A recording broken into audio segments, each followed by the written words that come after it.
তৃণমূল করা সত্ত্বেও 13টা বছর ধরে প্রত্যেক রাতে কাউকে না কাউকে তারা নিয়ে যেত, মানে ভাবলে গায়ে কাঁটা দেয়। মা মাটি মানুষের সরকার, যেখানে মাদের সম্ভ্রম, মাদের সম্মান মাটিতে ধূলিসাৎ। আমাদের মুখ্যমন্ত্রী তিনি মহিলা, একটা বক্তব্য আছে, ওনার লজ্জা করছে না? মুখ্যমন্ত্রী পরে, আগে মানুষ হিসেবে যদি আপনার মধ্যে ওই মান আর হুঁশটা না থাকে, কিসের মুখ্যমন্ত্রী? আমরা এই রাজ্যে বাস করি। সো কল বুদ্ধিজীবী যারা, যাদের এত বড় বড় মুখ ছাপিয়ে আমরা পরিবর্তন চাই বলে বিরাট বিরাট হোর্ডিং দেখেছিলাম আমরা 13 বছর আগে, তারা কোথায়? রাজ্যে কি মোমবাতি কম পড়ে আছে? এইভাবে ঘরের ভেতরে ছিটকিনি তুলে বসে থাকবেন না। একজন সাধারণ মানুষ হিসেবে একজন মহিলা মুখ্যমন্ত্রীর কাছ থেকে কিছু অন্তত শুনতে চাই সন্দেশখালী নিয়ে। সিঙ্গুর নন্দীগ্রাম নিয়ে যেভাবে আপনি লড়াই করেছিলেন, একটু সন্দেশখালীর মহিলাদের জন্য লড়াই করুন না, আমরা দেখতে চাই সেটা। পশ্চিমবঙ্গে প্রত্যেক দিন এমন একটা করে ঘটনা ছিল। আমি তোমাকেও আগেও বলেছি যে আমি পশ্চিমবঙ্গে বাস করি বলতে আমার লজ্জা করে।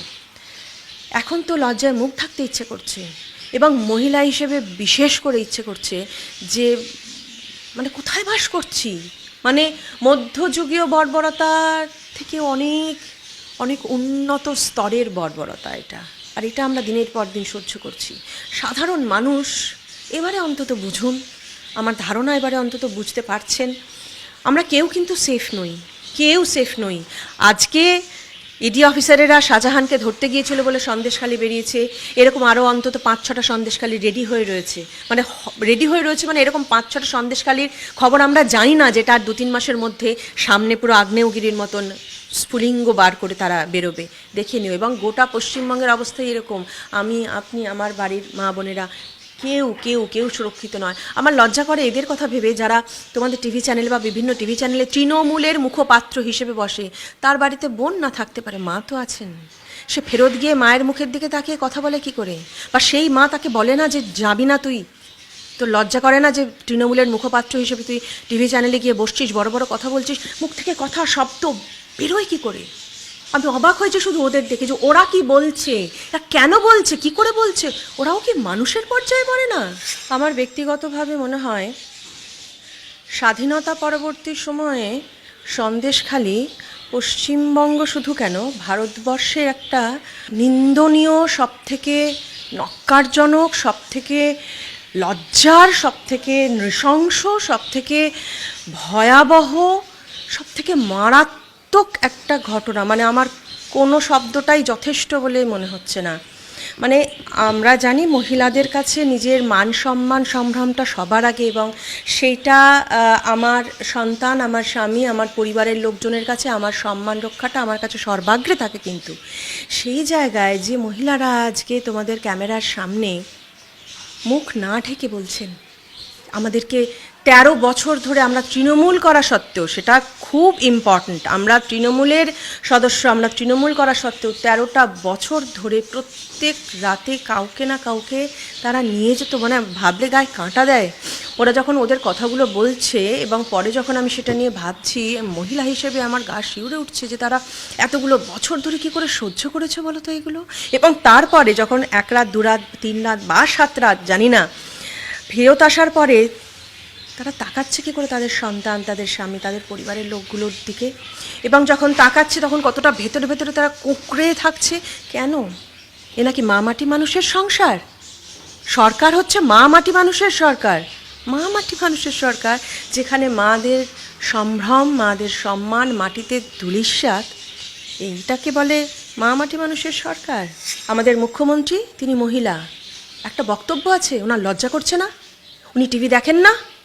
ওনার লজ্জা করছে না দেখে ওনার মনে হচ্ছে না যে মহিলা হিসেবে আমার পদত্যাগ করা উচিত এই মুহূর্তে? মুখ্যমন্ত্রী পরে, আগে মানুষ হিসেবে যদি আপনার মধ্যে ওই মান আর হুঁশটা না থাকে, কিসের মুখ্যমন্ত্রী? আমরা এই রাজ্যে বাস করি।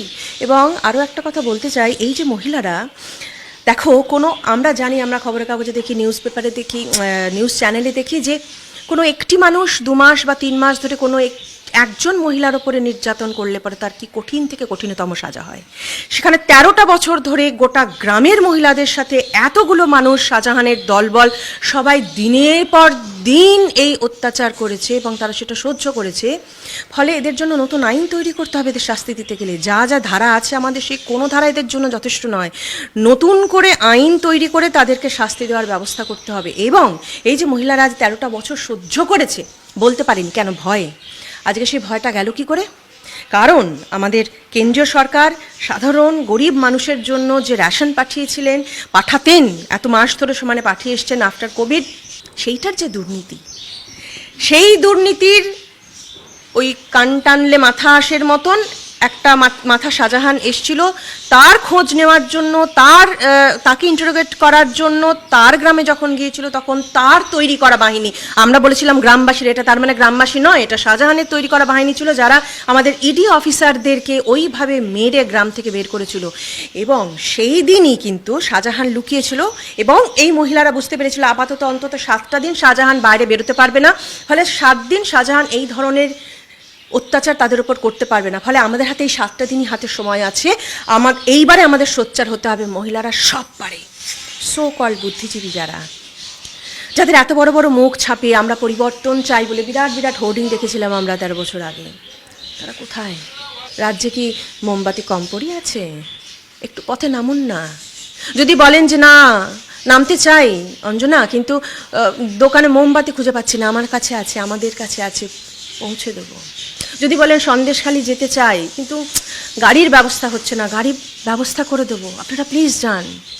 যদি বলেন না আমরা যেতে চাই কিন্তু খুব ভয় পাচ্ছি ওখানের পরিস্থিতি কথা ভেবে, আমাদের মানে রাজ্য বিজেপির মহিলারা, পুরুষদের প্রয়োজন নেই, মহিলারা আপনাদেরকে সঙ্গে নিয়ে যাবে, কিন্তু প্লিজ যান, প্লিজ যান।